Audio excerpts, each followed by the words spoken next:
Welcome to the Outer Realm with Michelle Desrochers and Amelia Pisano. Airing live on the United Public Radio Network, 105.3 FM in New Orleans.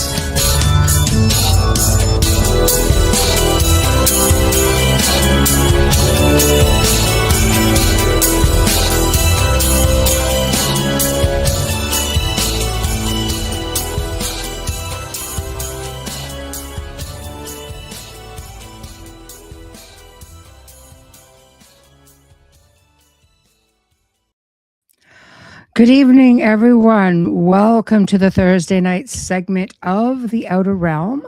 We are broadcasting live on the United Public Radio Network, 105.3 FM from the Gulf Coast, 107.7 FM from beautiful New Orleans. We're fully sponsored by the amazing people over at Folgers Coffee who have been a part of our journey for the last several years. So thank you, Folgers. We couldn't do it without you, nor would we want to. Also, big thank you to Justin Snicker, a.k.a. Dr. Snick, the Sonic Surgeon, for the contribution of his time, his music, and his voice for the intro you just heard. He's an award-winning composer of Halloween, horror, and sci-fi dark wave electronic music, which can be found on all of your favorite music streaming platforms.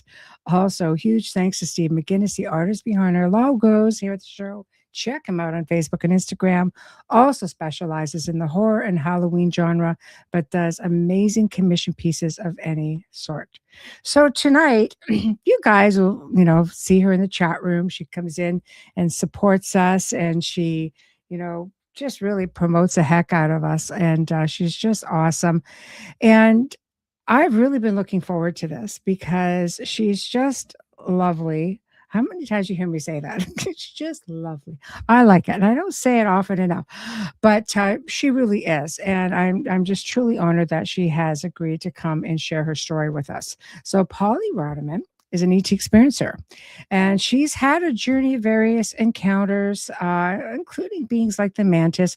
I remember talking to Preston Dennis about this. I'm like, that's a very big bug. And he goes, I don't think you should look at it that way. I was like, okay, but I think it is, so it's fascinating because I've actually not met a lot of people who have had experience with them. And other experiences with, people that she calls the tent people, and hybridization programs. And there's just so much to all of this. And she is taking the time to be here this evening, all the way from Israel. She's a champion for being up this late to be with us. So without further ado, Poly, hello. How are you? Michelle, I am so happy to see you and to see you all, guys. Hello, everyone. This is great. Let's have a blast. Oh, well, we're going to have so much fun. And the chat room's already, on fire. And welcome to all of Polly's people here too, because I know that her YouTube is also here. So welcome to everyone. And welcome. Hello, Heidi and Wayne and Kathy and Michelle. And keep working it up. Hold on, getting there.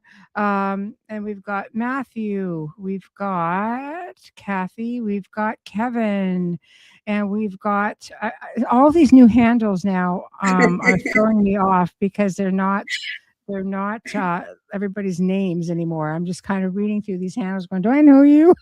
So Paramar, woohoo. So anybody I am missing, I do apologize. And welcome to all of you. So, wow, I'm thrilled that you're here. You have an incredible story, and I want to thank you also for all of the cross promotion that you do, coming into the chat room and supporting the show. So, thank you. Oh no, it's really my pleasure. I really believe that we need to hold hands in our community. Being in the chats and sharing our content, we are each one of us trying to solve this huge puzzle. And so sharing our work is the best way. So it's my pleasure. It's really my pleasure. My Oh, honor. well, I am looking forward to hearing all about your journey. I'm an experiencer myself, and I know that it goes all over the place, and it's such a wonderful thing. And, Yeah. how many there are not enough people, there's such fear being promoted out there, and to meet people who can just say, "No, it was actually a really great experience," is I just there's just not enough of it. It's complicated because it takes a lot of time to gather enough courage, I think, Yes. to Yes. face the phenomenon not only with yourself but with society, you know. Yes. And unfortunately, criticizing and judgment is an everyday, and so people fear. Actually, I started talking about my experience only lately. I've been watching you for years, you know? Oh, thank you. Yeah.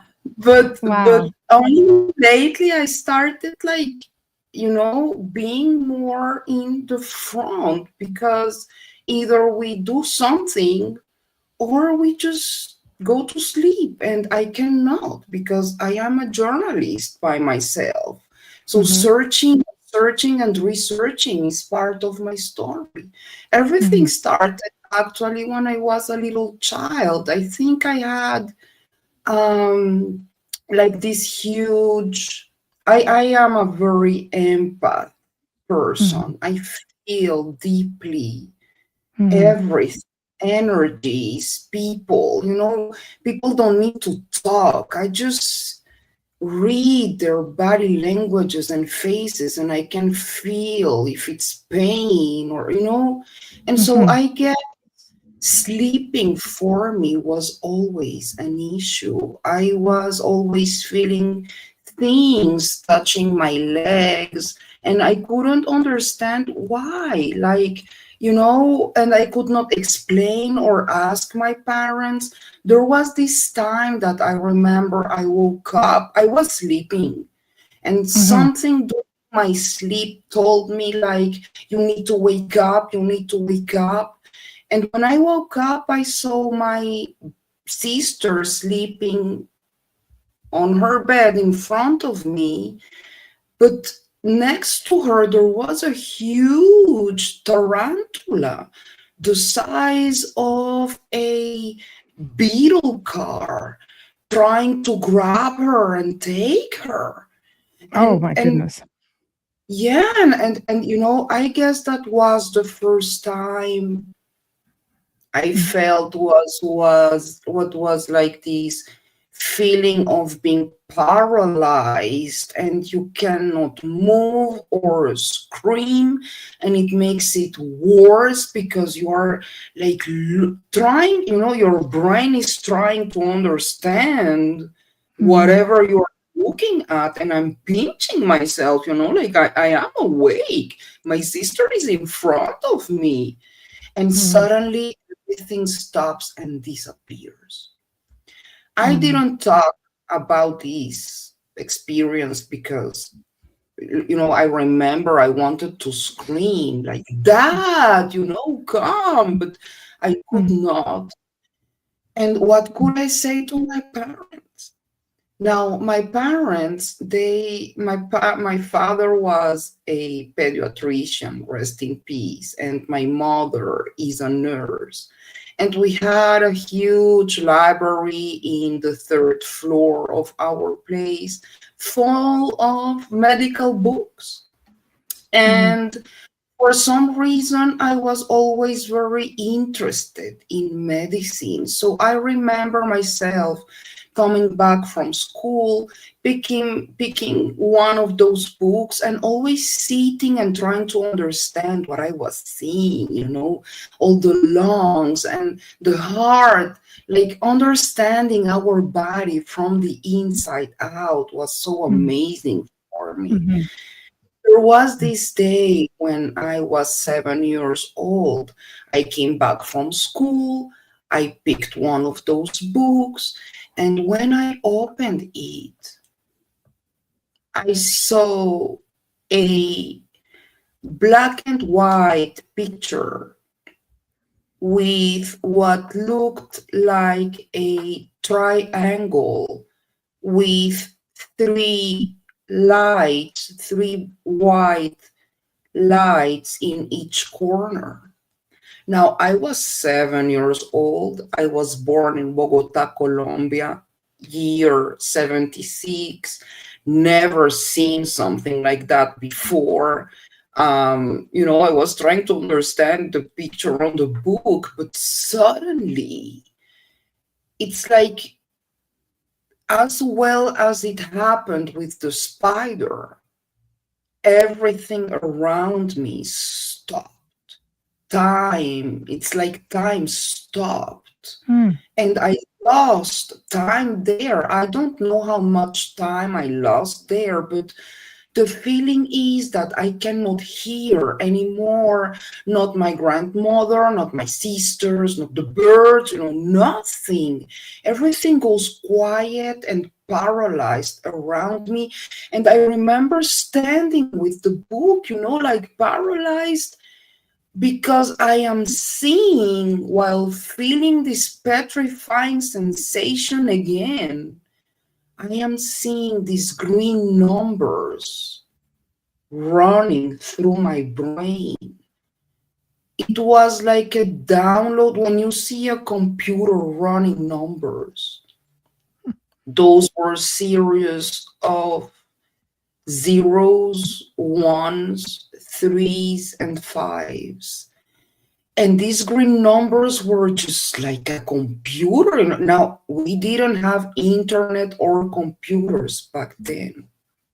So this was totally strange for me. And these numbers were like translated inside my head as images. So I actually could see these craft hovering outside planet Earth.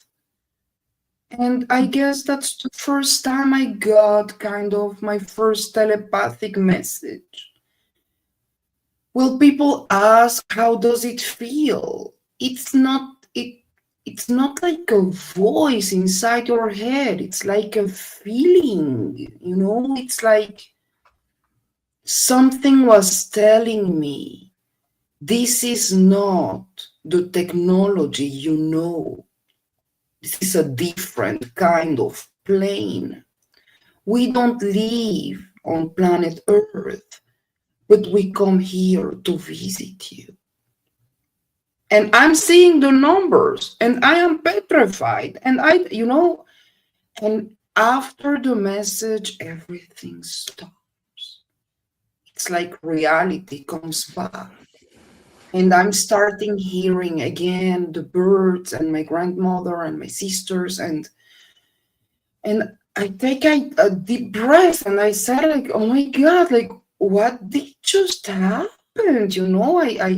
I just went and had a seat and I'm trying to understand. And I said to myself, like, either I'm crazy or this is my imagination, but how I am going even to ask to my parents so I just decided, like, this is going to stay with me. I am going maybe to hear, maybe I will hear about it from my friends at school or my parents, but Michelle, nothing. No, the only way I could actually start to research about this, no internet, no nothing, was through books and comics. So I thought it was ghosts. I was thinking maybe about the Colombian mythology. We have many stories about ghosts and angels and whatever. So I bought Many Lives, Many Masters. And, I just was, I like something made a boom on my head. I need to know what is going on. And so I grew up like that. Just wondering. My sisters were not talking about it. And so I got to university. I started my BA on social communication and journalism. And I thought I was going to be a journalist in Colombia. And I actually started working there in a TV network already. But I had this strong feeling, like my instinct was telling me Colombia is not the place for you. You need to move. Um, and for some, well, it's true that I was born in a little Jewish community in Bogota, and so Israel, it feels our homeland. And so, but for some, it could have been anywhere. But Mm. the feeling was Israel is the place. I told my parents, they said, "You are crazy. Like, you are going to the other side of the world. Like, what are you doing? Go to Mexico, Argentina, what, Israel alone?" And I That's said, big. yes. That's Yes, big. I'm Yeah. doing everything and I'm going to Israel. And so I came here, and I guess that was the breaking point too, because when I came here, technology was more advanced. And so we had ICQ, if you remember back then. Oh my God. But that was the first time I started hearing about MUFON Mm.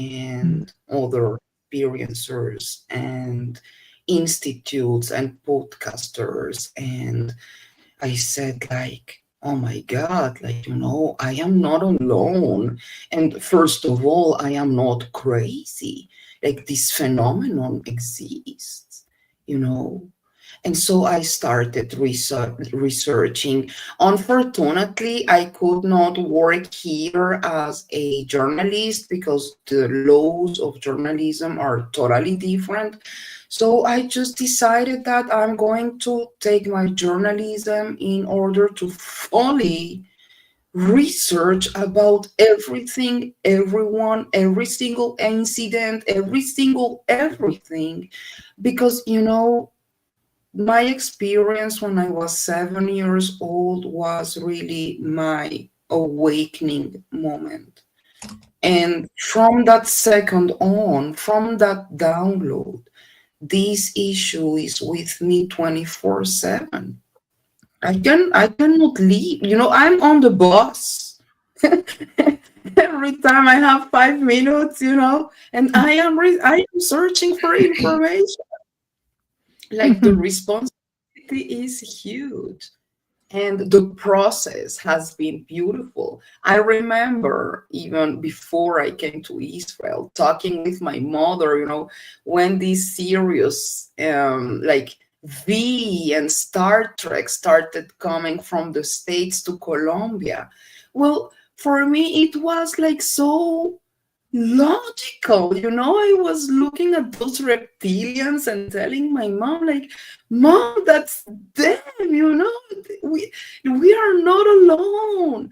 And my mother was like, "Come on, this is Hollywood. What are you talking about?" And so I understood, like, people were going to think that I was crazy. And it's an issue because even with family, we want to talk so much and share, but we always need to remember that even with our own families, we don't stand on the same state or stage of consciousness. And so, even understanding our own human traumas, it's complicated for a human being. Now try to understand an alien experience. You cannot go with this to your shrink because you will get hospitalized. So people just get quiet.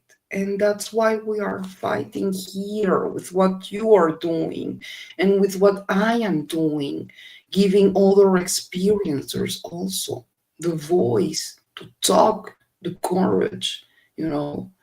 Do you find you So, have an con- easier time?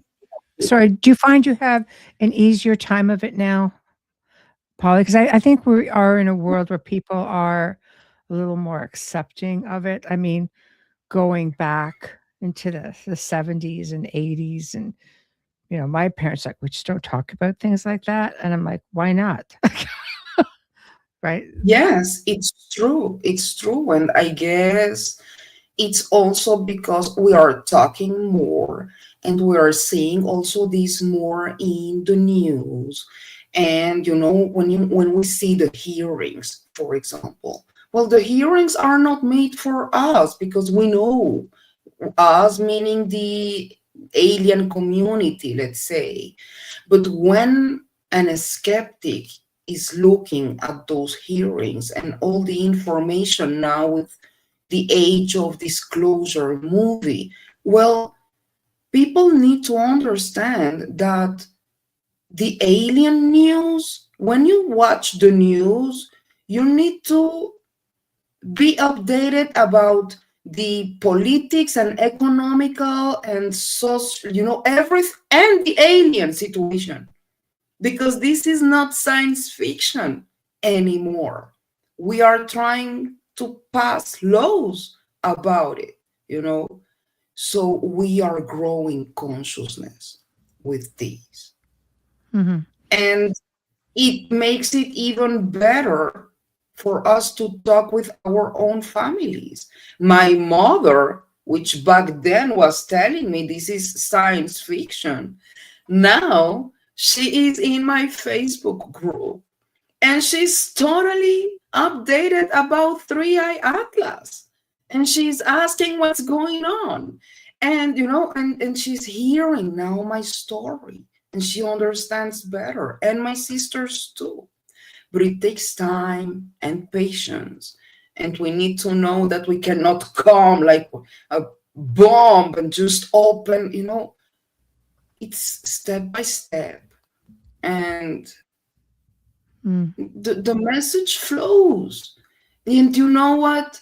If those hearings and our stories touch one heart, and we put that seed on someone that was a skeptic, and suddenly this person is saying, oh my God, wait, can this be?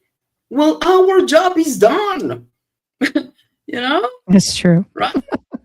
Yes, planting the seed, I think, is very important because somebody out there is going to accept, and you get those people even who it's not a matter of just belief; it's a matter of maybe they've had experience and they've just been conditioned not to talk about it. So now they Right. figure there's a community out there now, and they can reach out and they can be a part of that. It gives them something, a place to belong. Right, right. And we need to take in account that it also depends so much in our cultures, the ways we were raised, our religions, but always make a difference between religion and spirituality. You know, you can have the God you want, believe in the God you want, have the religion you want, but spirituality goes further. And I think there is an awakening in our spirituality, which makes it easier for society also to understand the alien phenomenon. Spirituality is who you are as a human being, how much you open your heart still to give hands and support each other. Stay humane. That's the huge message, help, love, empathy. Absolutely. I think that there is a growing community, and I do think there's a bit of an awakening happening and people are becoming more aware. People are at least becoming more curious and interested. Yeah. It's not Yes. it's not all fearing, which is a really big deal. Well, I guess they don't have an option because, if we think about the New Jersey drones, or not only New Jersey, because right now it's, all over, especially in Europe too, like airports closing, and so people Yes. don't have an option anymore. Even if they think this is science fiction, this is happening in our skies, and we don't even know Mm. 1 year later what are those drones and what is really going on. So we don't really have an option but to stay open-minded, understand that something is going on, whatever it is, whether if it's ours or not. But well, Mm. there is not another option but to stay aware. So I think staying aware is a big one. Oh, sorry. You want to get that on X? Hello, Cindy. See everybody on X. We can see you. She goes, I love that. I feel there's no limitation in spirituality, and it can encompass religious bits and pieces that work for you. 100%. yes, 100%. So, yes. so basically, you've gone through. You get through all the downloads. Was this like a one-time thing, or did you start getting more downloads as you went Well, the along? thing is that many things started happening, especially and actually after I came to Israel, because in 2006, after having like about 4 years of a very bad headache, 24/7 headache, there was this day that I decided to go to the ER. And long story short, the neurosurgeon told me that I needed two brain surgeries as soon as possible because I had two cysts inside my brain. One of them the size of a tennis ball. Like if you see here in the left side of my head, they opened the head and just got to the cyst there. But the other one, which is the important one for my story, was in the pituitary gland. And for those that don't know, the pituitary gland is between your two eyes, behind your nose. In order to operate that cyst, they needed to go through my nose and touch the cyst and take it out. The neurosurgeon explained to me later that when he got to that cyst, he saw what looked inside of it like a tiny, super tiny little cube. Hmm. He did not understand what was that or how did that get to my brain. But the moment they tried to extract that cyst from my nose, the whole thing exploded. And I almost died on the spot because my brain fluids were running through my nose, and I was dying. They just saved my life. The neurosurgeon explained that the whatever that little cube was inside, well, they don't have it because everything exploded. So after all my research and 25, like 40 years later, I think that maybe it was an implant. And well, it kind of it kind of became a biological thing with my brain. And the moment they tried to take it out, the whole thing exploded. So I don't have it. I have the MRI scanners, I have all the tests, but If it was an implant, I don't have it. In Wow. 2013, I decided that I wanted to get pregnant. And here starts kind of the second half of my story. Because now I know, after tracking it, that this experience was happening when, like, during my ovulation cycles. Mm. And so my boy today, he's a 10 years old, beautiful, amazing, so proud of him, gentleman. I am in love. I am in love.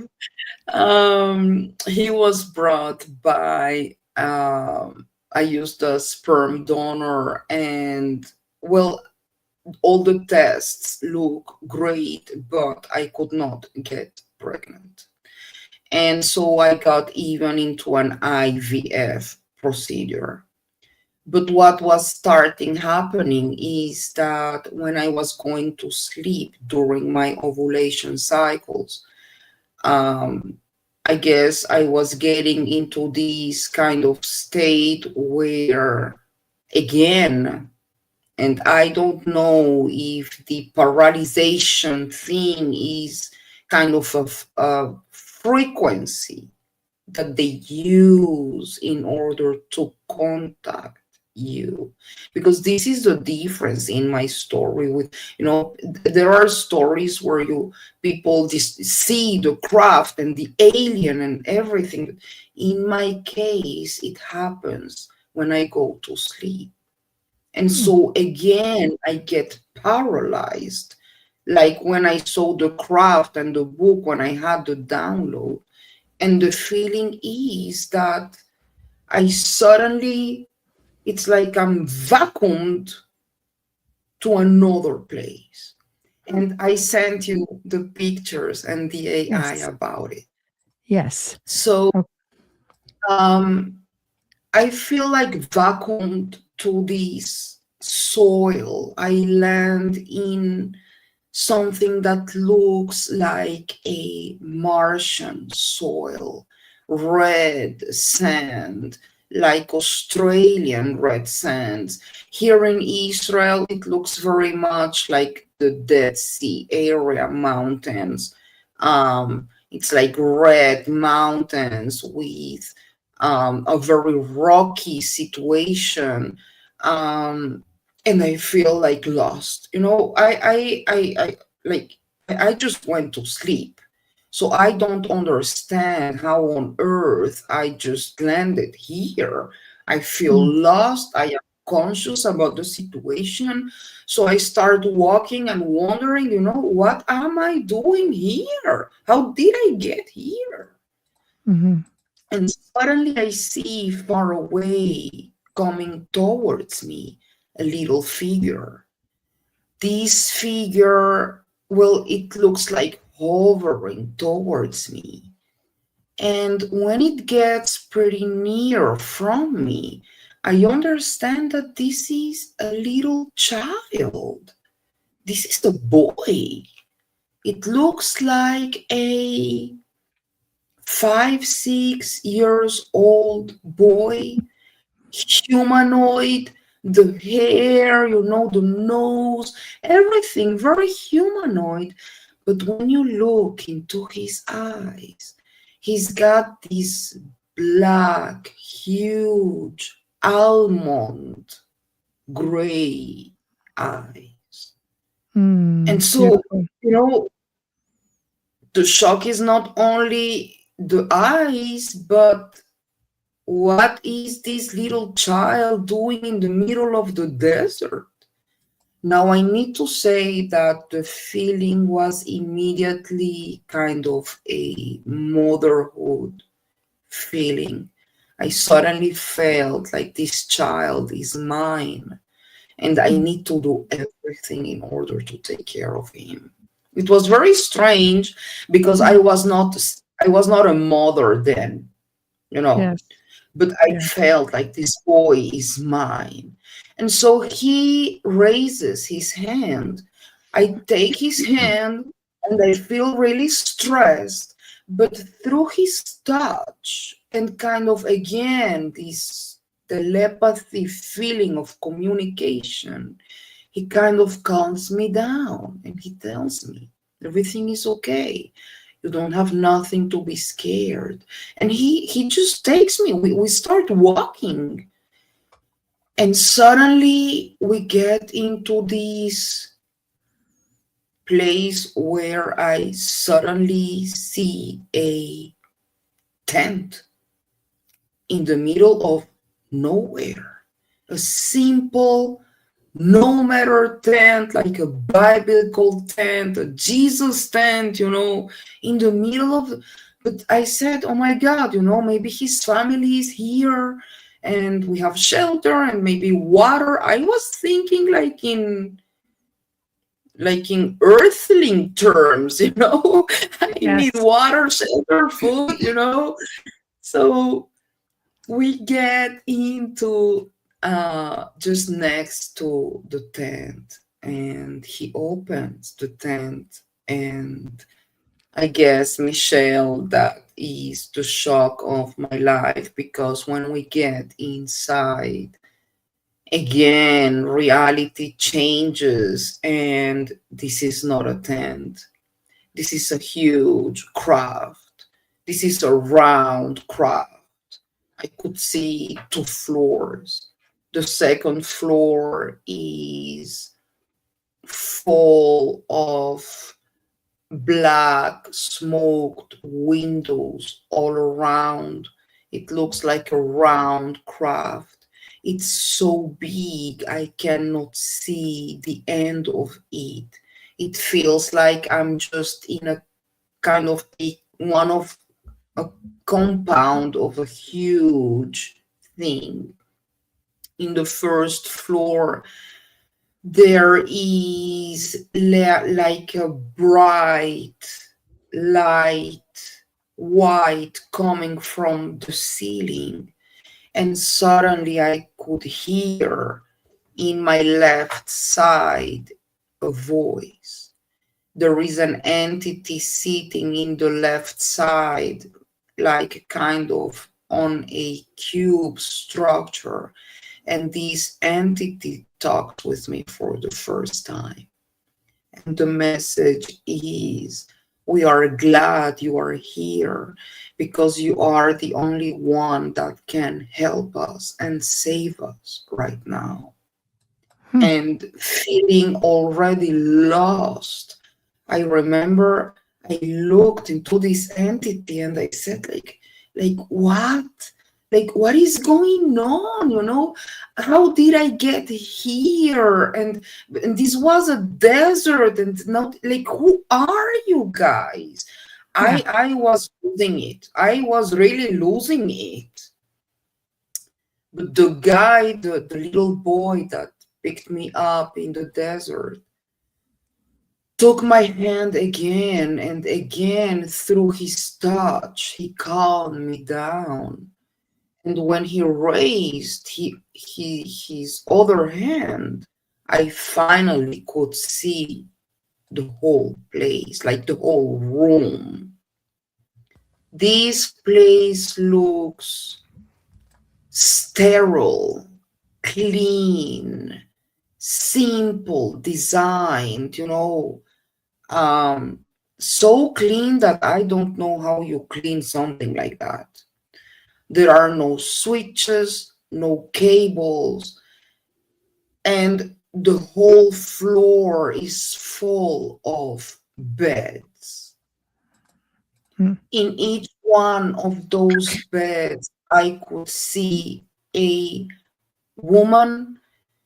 Each one of those women were in labor or different stages of pregnancy. And under the white, bright light, there is a praying mantis staying there. She's standing there. And that's another shock. Amazingly, I did not feel scared or threatened. But the feeling is like an earthquake inside your head because the brain is trying to understand this huge insectoid in front of you, trying to make sense of whatever you are looking at. But when I looked into her eyes, it was beautiful because I could see through her eyes a profound knowledge about the creation of the universe, DNA, and evolution. It was like seeing 10 movies at the same time. And suddenly I got a message from her. Like, again, like telepathically, I felt like inside my chest, something told me, now it's time to do your job. And so don't ask me why, but my feeling was that all that knowledge I gathered about medicine since I was a little child, I needed to use it now so I could go and help every single woman and baby that was already born. So I started running and grabbing in my hands whatever I could in order to help with those pregnancies. Um, some of the babies were already born next to the women's beds, were like little beds for those babies. What I can say is that all of them had these black almond gray eyes.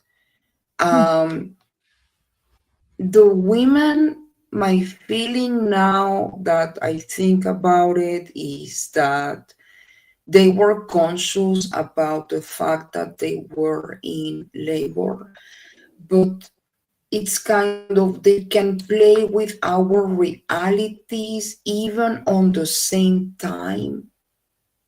So they were not aware that they were going through an hybridization program. They were aware of the labor, but not of the hybridization program going around them. Now, next to those beds, there were like little gray aliens. Um, I guess the best way I can describe them is like, like Skinny Bob. They look like Skinny Bob, Yeah. but they totally ignored me. Like I did, like ignored me. Like who am I? They were totally concentrated on whatever they were doing and whatever the Mantis was saying. And after I finished checking all those women and babies, especially for me, the babies, since I am a little girl till today, I have this deep connection with children, this empathy for, it's like I can understand their souls different. And so for me, it was very important to hold those babies, hug them, and show them love and sing for them and even kiss them because I didn't know really if they were going to get human love. The feeling is that I didn't know what was going to happen with those babies. So I was trying to warm them and give them a lot of love for the women too. And so when I finished helping them and everything stops as it started, and I go back to my bed. I always wake up immediately, very lost and conscious that I had again that experience. In the same time, I was trying to get pregnant and losing my pregnancies. So, um, when I track all the experiences, um, I see that nothing is a coincidence anymore, but I am getting more like synchronicities and confirmations also with the operation, the surgery, and then trying to get pregnant and everything happening during my ovulation cycles and maybe the implant. So after all, there was this time that I had the 10th experience. And when I came back, I felt so bad and lost and worried and, trying to understand. I remember I made a coffee and suddenly I see this mark on my leg. And it was so weird because, having some knowledge about medicine, I said maybe I'm having an allergy. And so I checked the rest of my body, but I was not having respiratory issues or another kind of signs on my nothing. This thing looked like a cow, I guess it's the way to describe it. Mm. Um, it looks like I was burned, printed somehow, and it took about 24 hours to disappear. So I guess, especially in my case, that's another confirmation. Like, because, I was wondering for years, maybe I am crazy. And maybe that mark is their way to tell me, you are not. This is happening. And, this is your confirmation. You got to come back with proof of some sort. Yes, because people are always saying, if you get to the craft, bring something, Mikio Kaku is saying that all the time. If you get there, bring something. Well, I guess that's the way to confirm the whole situation, And so it's been a process with my family, with myself, with the phenomenon. And, I guess today I am trying, I opened a Facebook group like 5 months ago because I was supporting many groups around the world, like for 3 years, 4 years. And I suddenly said, like, I need to bring more information and more stories and more work like yours, Michelle, and so people can be informed about our experiences and our work and what is going on around the world. So join us in Area 50 Human UFO UAP News, and you will be updated. Absolutely. I think it's great. I mean, you really add a lot of content there for people to watch or to read, which it's enlightening stuff. Like if that doesn't wake you up, I don't really know what will do it. So Yeah. I do. I think it's important. There are a lot of really good shows out there, and a lot of people who want to raise awareness outside of the political side of everything. Question: Cindy says, since you've had your son, have you been able, or have you been back to help? Yeah, have you been back to help those on board craft? Well, after I had my boy, the 10th experience continues during my ovulation cycles. But I think what is going on lately is that my frequency has changed. Just because, well, the last 2 years have been really tough. We've been at war. I don't want to go there because I don't want to go political here, but I've been at war, running from missile to missile. And basically, I've been in kind of a survival mood situation. So I'm very concentrated on keeping me and my boy alive and my family and surviving and praying for the best. So sometimes I think these things interfere, our moods, whatever is going on in our lives.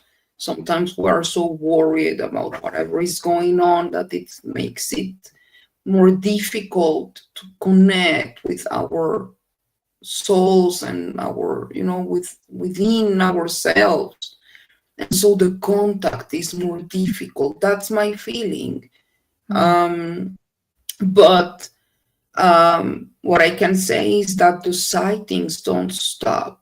My boy actually, and I think that's the beauty of it, when we start talking about it, well, my boy is totally conscious about the phenomenon and he talks about it. Actually, he's kind of curious because he was drawing crafts since he was a little child, since he was in kindergarten, Wow. And he talks about it. And actually, he saw his first sighting. It was a beautiful one because this one was a golden craft. If you go to my YouTube channel, it's by Poly Rottermann in YouTube. There is this golden craft, I've never seen that kind of gold. And this was in his birthday. And he said, Mom, that's them. And I said, you can see that? And he said, yes. And since then, we've been having sightings together. And of course, he hears me talking about it. But he's got his own theories and his own, and I think it's beautiful because consciousness, when we talk about this phenomenon in a generational way, it's not only like with the aliens, it's within us too. When we talk about it with our kids, that's the way we are growing consciousness. And if we don't get to see disclosure, whatever that means, in my opinion, it already happened, But our kids will be our voice in the future, and they already know about this. So the connection will be different. I pray so. I hope so. Yes. Oh, I'm sure of it. The next generation, there already seems to be so much interest, and there's the arrival of all these new crystal children or star seeds, and it's phenomenal because you just see children now who actually have no fear about talking about this, Exactly. right? Exactly. But you know why? Because back in our times, well, people today question more. Our youngers question more. And that's so important. always questioned everything because we were taught, whatever we were taught that there are only 9 planets. And that's it, you know? Yes. And today we are talking about three-eye atlas. So what the hell? You know? It's It's an crazy. incredible universe, isn't it? Yes. And every single day we are finding new things in the universe, and it's beautiful. That's why I also think that, there is a division as usual between us, like a battle of versions between Three Eye Atlas being an alien craft or not. Now, I think Avilav is doing an amazing job giving us all this scientific data about it. Now, my opinion is that, of course, he is excited about it because we haven't seen this kind of data never, ever in our lives. So I don't think he's trying to convince us this is alien. What he's trying to say through his data is, look, we have a weird thing here going on, okay?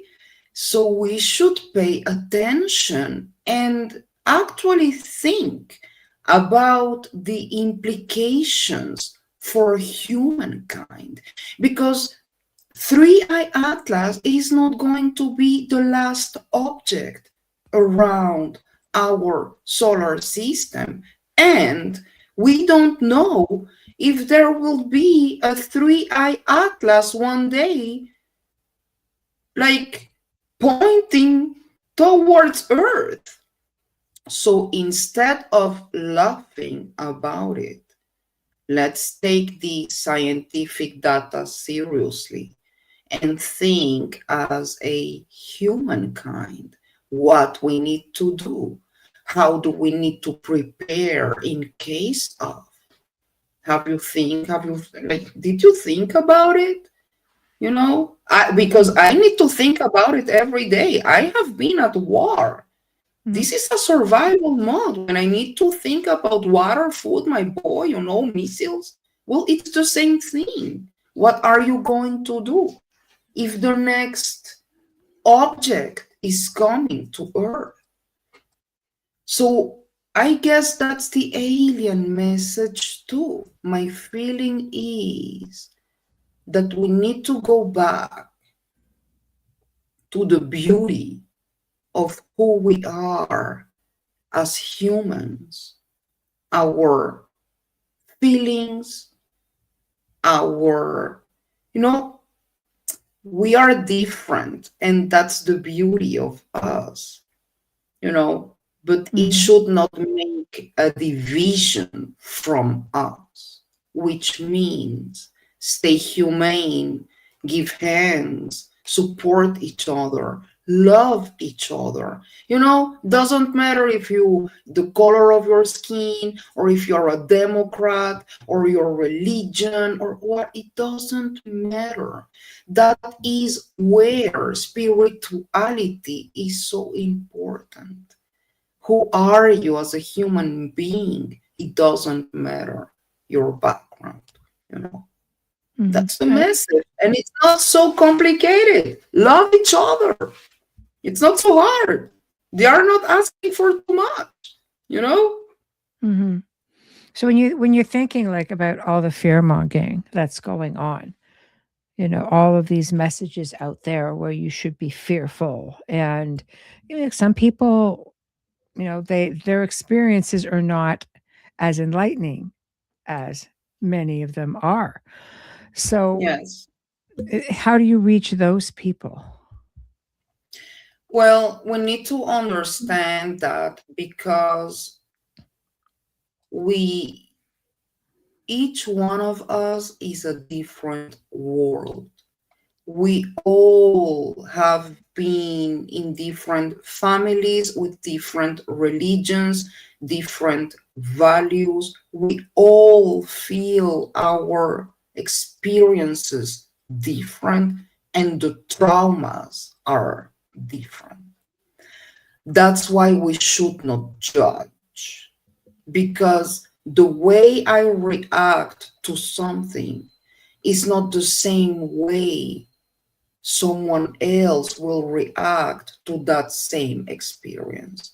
So maybe in my case, just because the way I was raised and the way I see my life, the Mantis was spectacular and I did not feel threatened.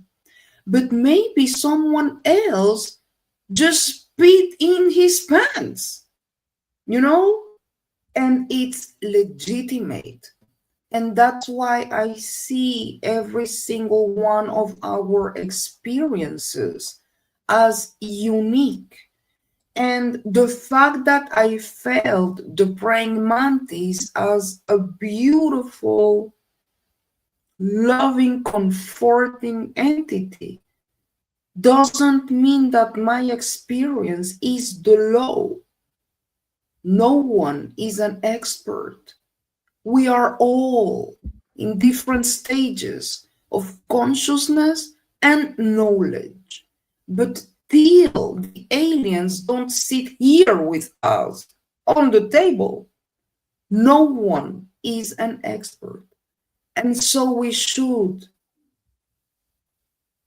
respect every single one of the experiencers' experience. Period. Not laughing, not judging, no nothing. And that should be the strong, that should be the breaking point for the experiencers too. Because you don't need to be an alien experiencer in order to be judged. Mm. So no matter what you lived in your life, for good or for bad, it's your story. So stand by it. You know what you saw, you know what you felt. And there are always people, there will always be people judging you. But in the other hand, you have people like Michelle and like me. You can always come and talk, and you have open hands to come and share. We are a beautiful community. So come, share, talk, Yes. like, subscribe. All of that. All of that. So you have to let go of the fear, essentially. Yes, The fear, I think, yes, is what holds a lot of people back. yes, it is. It is. And it's scary because we already live in a scary society Hmm. where evil lately is having a party. And we don't want to lose the few people that we have by talking about an alien experience. But you need to understand that actually, by talking about it, you will find the right people for your path inside this huge community. So I always talk about life like a train. You are riding your train, you are inside your train. People will come on and people will go off. And you will learn from everything and everyone. And just find the right people for your train. That's it. And the ones that are judging and everything, just let them go, you know. Mm-hmm. And it's okay. Yeah. Not everybody can follow along on your path. Sometimes you're here just to, as you said earlier, plant the seed. And then at that point, people go on their own journey and see where it takes them. But that little seed is sometimes all it takes to put them Exactly. right on the proper path. Exactly. And we need to understand too that there are people that are still laughing about this phenomenon. Mm. So we need to understand that there are people that, even if they had an alien experience, or even if you try to put that seed, they will totally ignore it. They don't want to deal with it. They will totally ignore it. And it's also fine. I guess bottom line, when we talk about disclosure, this is not craft landing in the land of the White House. We are talking about the calling of the awakened, those that heard and addressed that call.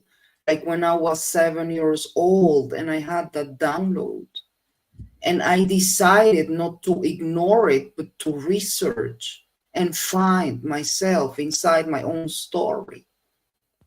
So those people are the ones that will, by the end of the story, understand what is really going on. And those that decided to ignore it, well, it's going to be tougher for them, but it is what it is. We will need to deal. We are ready.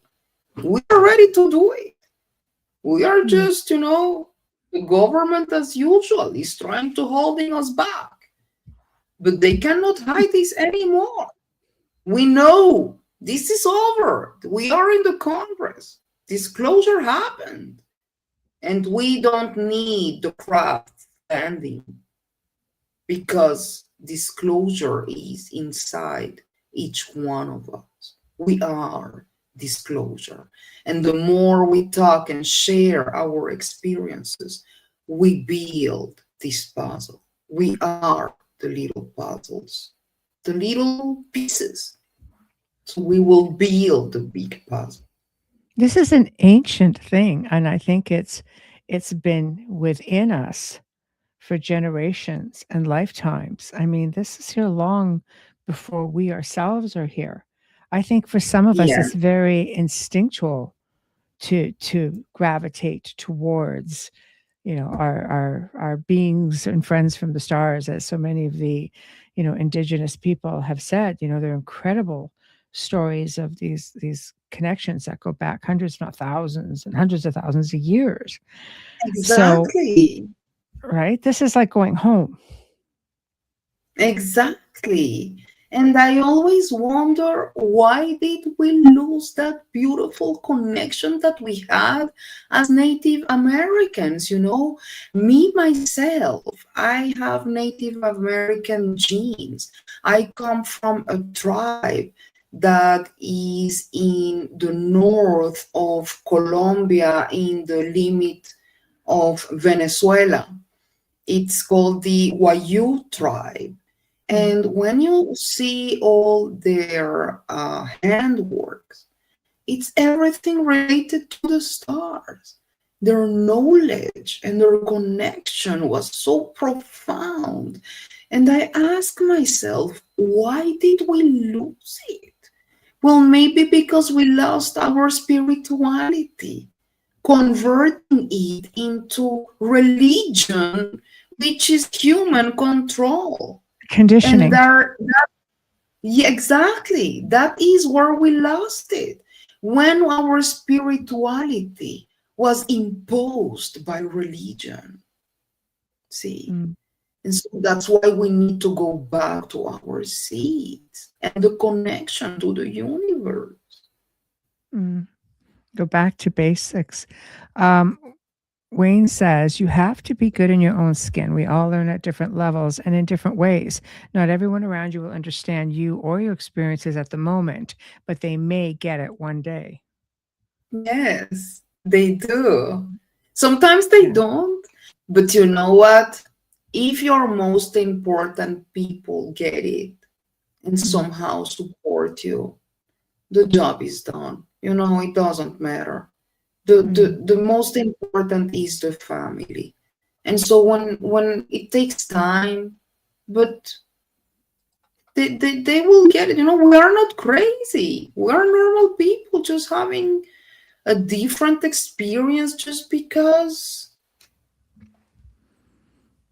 somehow it needed to happen.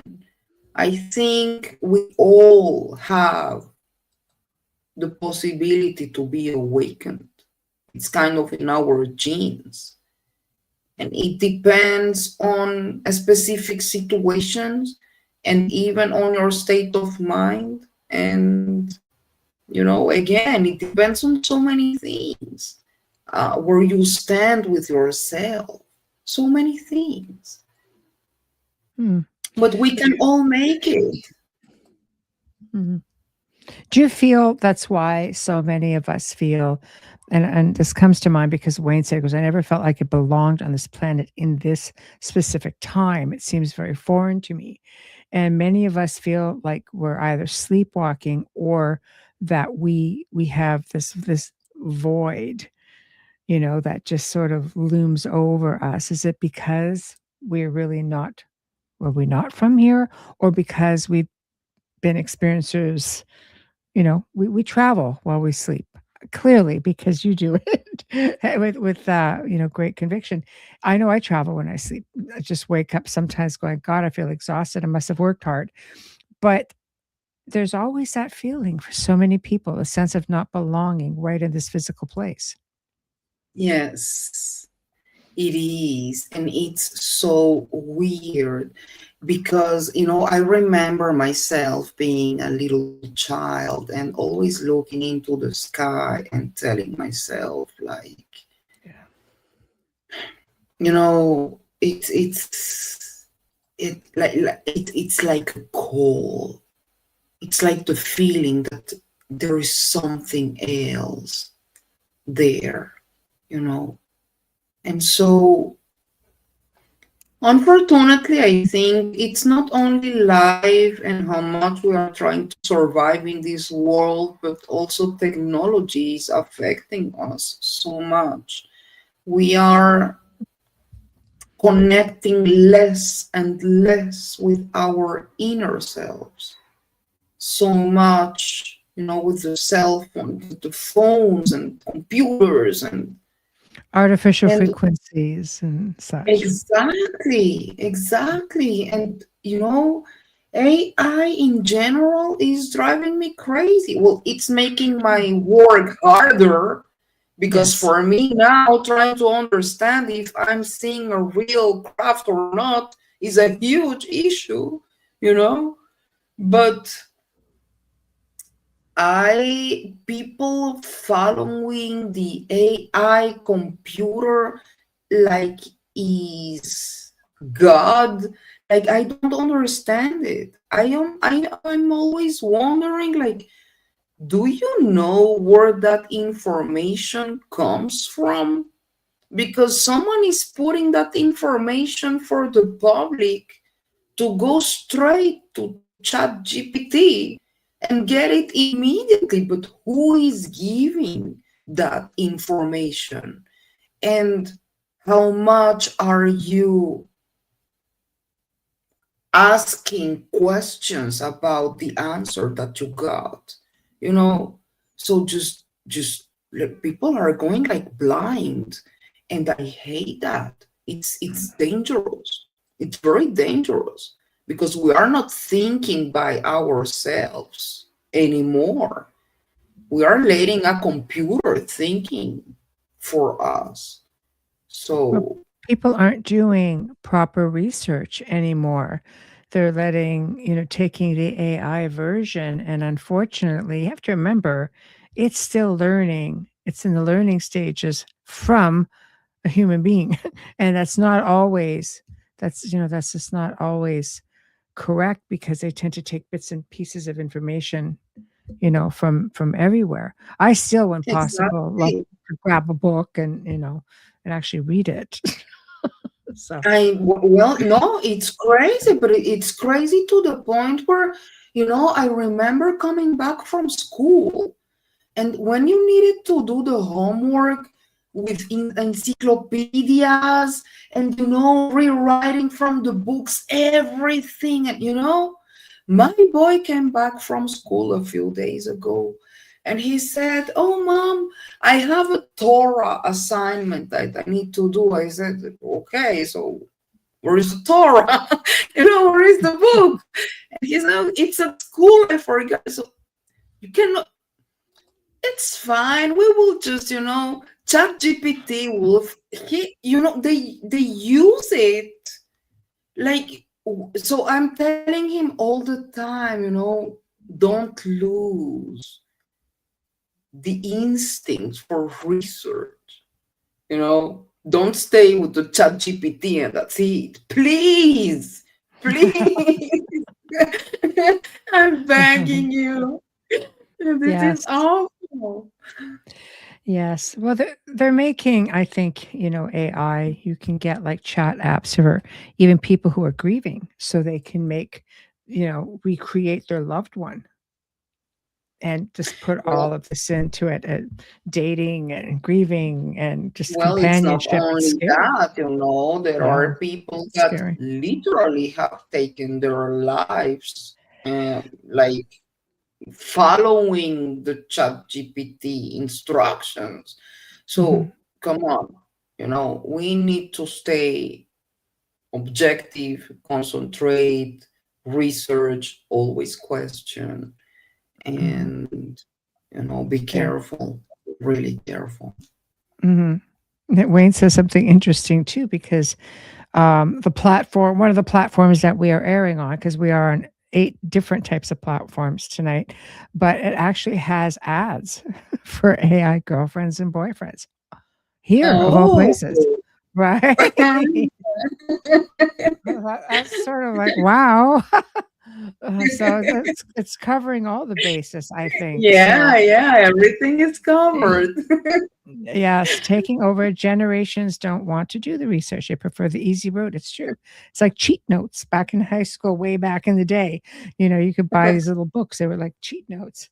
Now it's just it's all there. It's all there. And I thought I read something today about AI and disclosure or concerns with ET contact, sort of. I have to try to see if I can find this, because I read this and I thought to myself, what is this craziness? and and apparently, yeah, I read that and thought, this is quite unusual. So I'm just going to see if I can bring it up while we're Interesting. talking. I know. Okay, hold on. Was it about the age of disclosure? Yeah, it says, are AI and non-human intelligences interacting?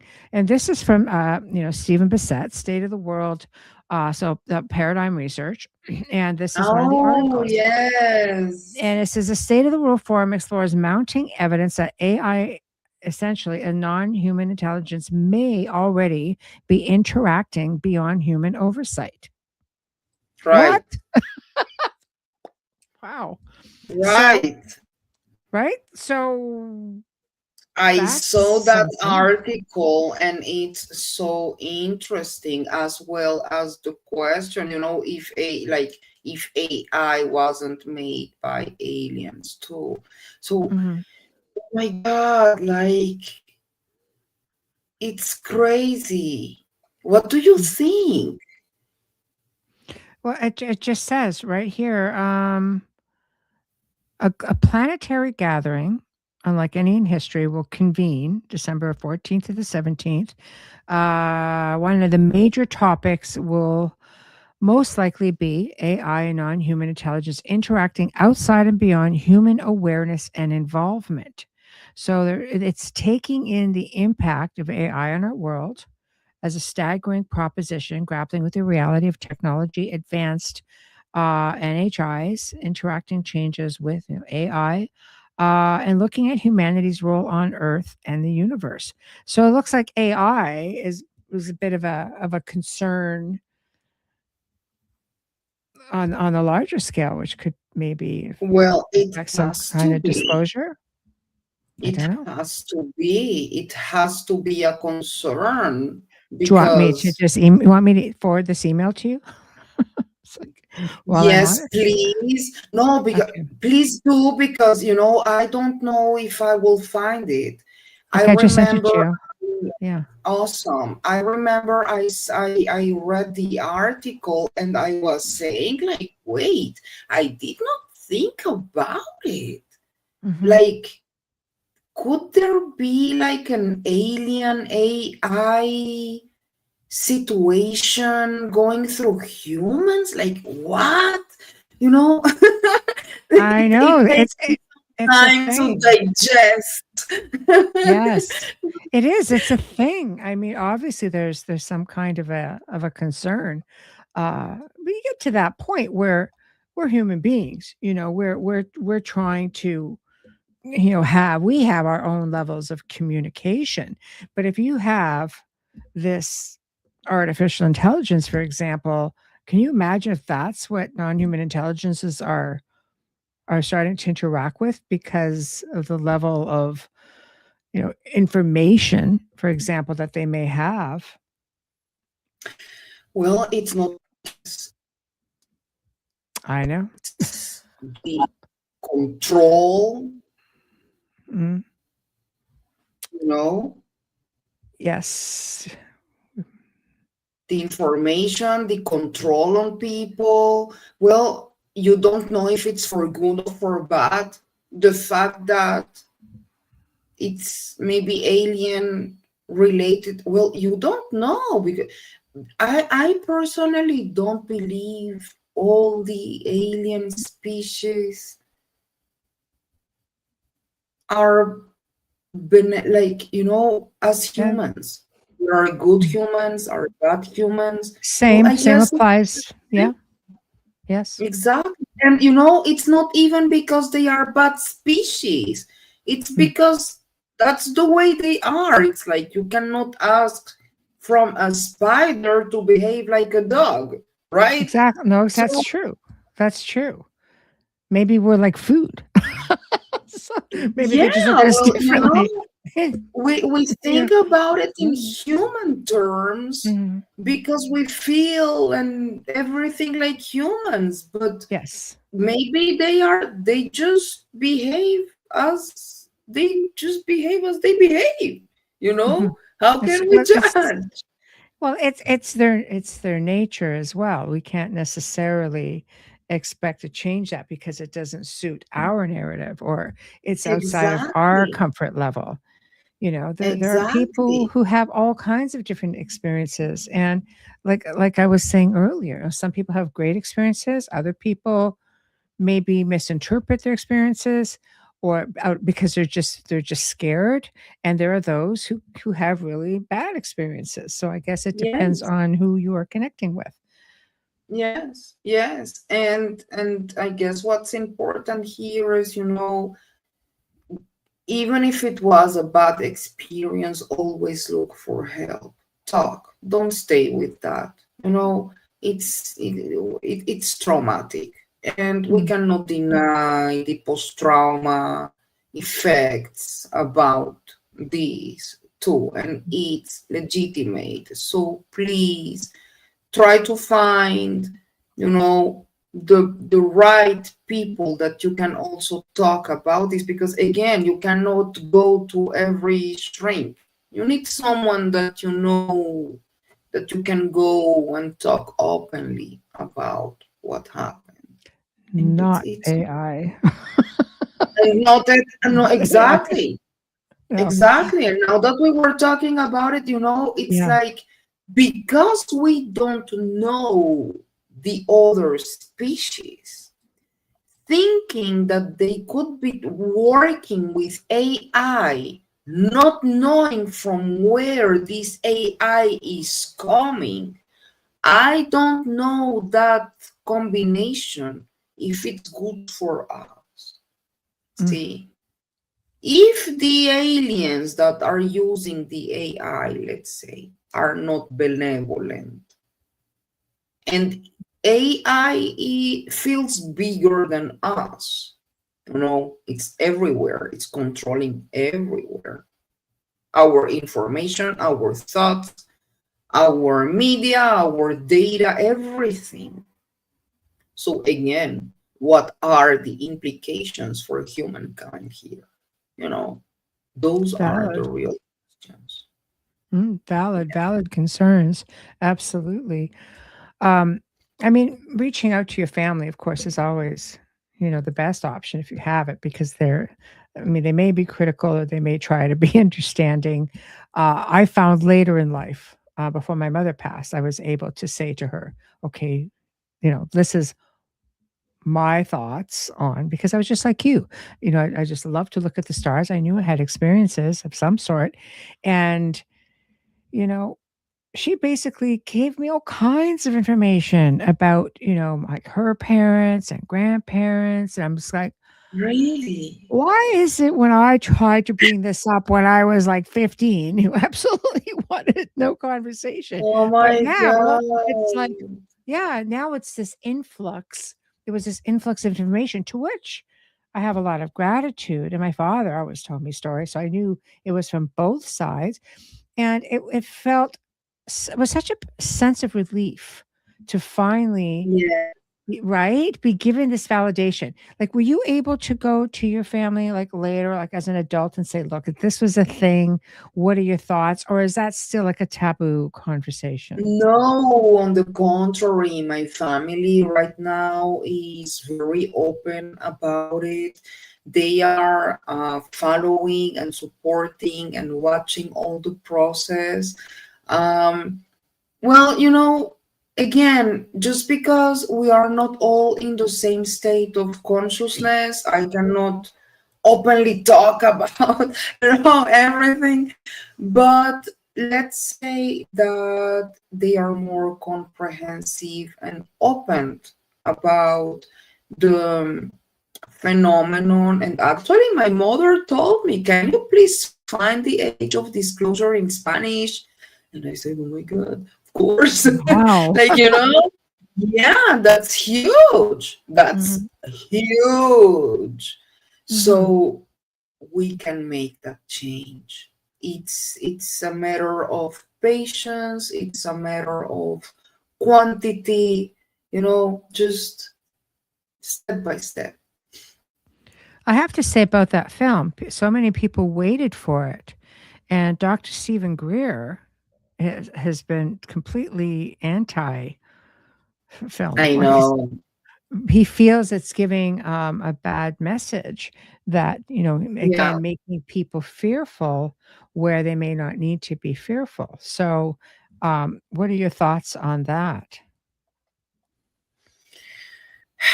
Well, the question is fearful how?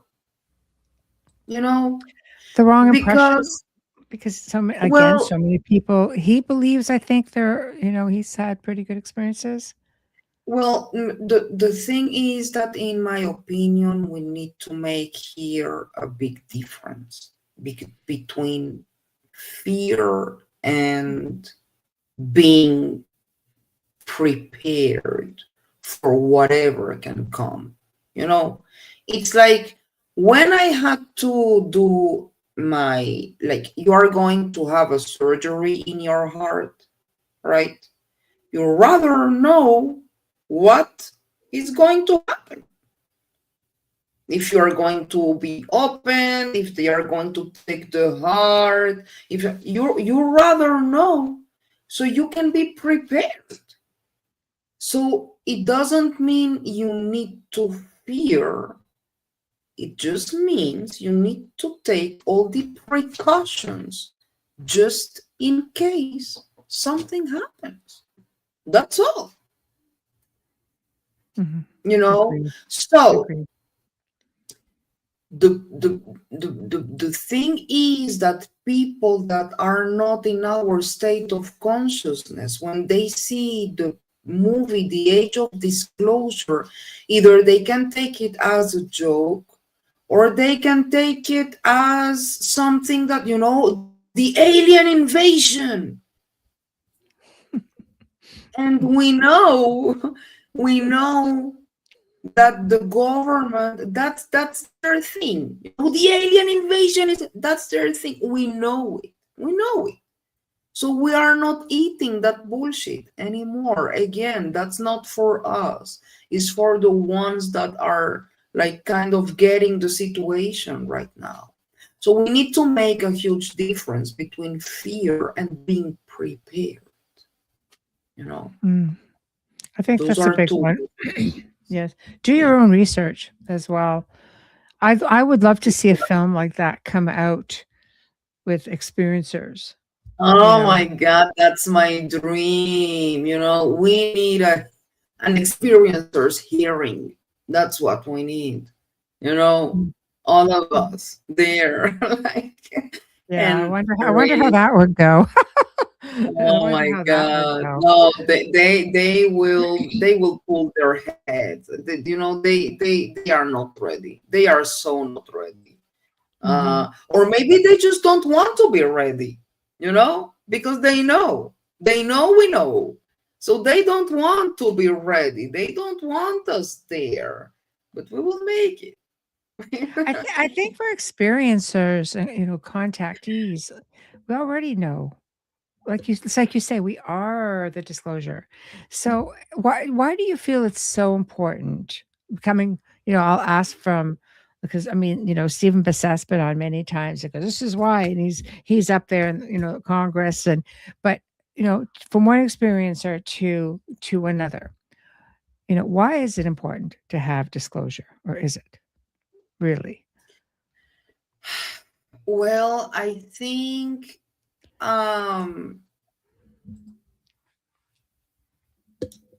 the more we share our experiences, the more we can have confirmations about what happened to us.